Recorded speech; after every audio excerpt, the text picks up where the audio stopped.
राजस्थान में कांग्रेस को सत्ता से बाहर करने के लिए बीजेपी नए नए प्लान तैयार कर रही है। बीजेपी एक समाज को नहीं बल्कि इस बार के चुनाव में हर समाज का वोट लेना चाहती है, क्योंकि बीजेपी जान चुकी है राजस्थान में हर समाज का वोट मिलने से ही गहलोत सरकार को सत्ता से बाहर कर पाएंगे। इस वक्त देश की सियासत का पारा काफी हाई है, जिसमें शामिल एक राज्य राजस्थान भी है, क्योंकि इस साल के आखिर में यहाँ विधानसभा चुनाव होने जा रहे हैं और बीजेपी इस बार हर हालत में राजस्थान को कब्जाना चाहती है। लेकिन कांग्रेस भी कर्नाटक की तरह राजस्थान में भी वैसी ही जीत हासिल करना चाहती है। चलिए थोड़ा जान लेते हैं राजस्थान में बीजेपी जीत के लिए क्या क्या रणनीति अपनाने वाली है। राजस्थान में मुस्लिमों को एक बार फिर टिकट नहीं देने की अब तक चली आ रही चर्चाओं के उलट भाजपा इस बार के चुनाव में अल्पसंख्यक समाज की भागीदारी बढ़ाने की तैयारी कर रही है।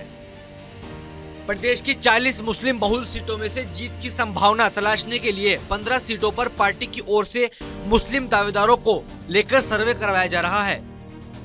पिछले 2018 के चुनाव में भाजपा ने 200 में से एकमात्र टोंक सीट पर मुस्लिम प्रत्याशी मैदान में उतारा था, लेकिन इस बार 2013 के चुनाव का इतिहास दोहराते हुए मुसलमानों के वोट हासिल करने के लिए टिकटों में समाज की भागीदारी बढ़ाने पर काम चल रहा है। भाजपा के राष्ट्रीय अल्पसंख्यक मोर्चा की ओर से पार्टी हाईकमान के सामने राजस्थान में 15 सीटों पर मुस्लिम प्रत्याशी उतारने की दावेदारी जताई गई। मोर्चा का दावा है कि इस बार पार्टी मुस्लिम बहुल मजबूत सीटों पर पिछली बार के मुकाबले ज्यादा सीटों पर उम्मीदवार उतारेगी। मोर्चे के राष्ट्रीय अध्यक्ष जमाल सिद्दीकी का कहना है कि राजस्थान में 40 सीटों पर मुस्लिम वोटर्स की संख्या 30 से 50% के बीच है। इन सीटों पर अल्पसंख्यक वोटर्स के बीच पार्टी की ओर से मजबूती से काम किया जा रहा है। मोर्चे की ओर से पार्टी के नेतृत्व के सामने 15 सीटों पर मुस्लिम प्रत्याशी उतारने का प्रस्ताव रखा गया है। अब देखना होगा बीजेपी की ये रणनीति राजस्थान में कितनी फायदेमंद होती है।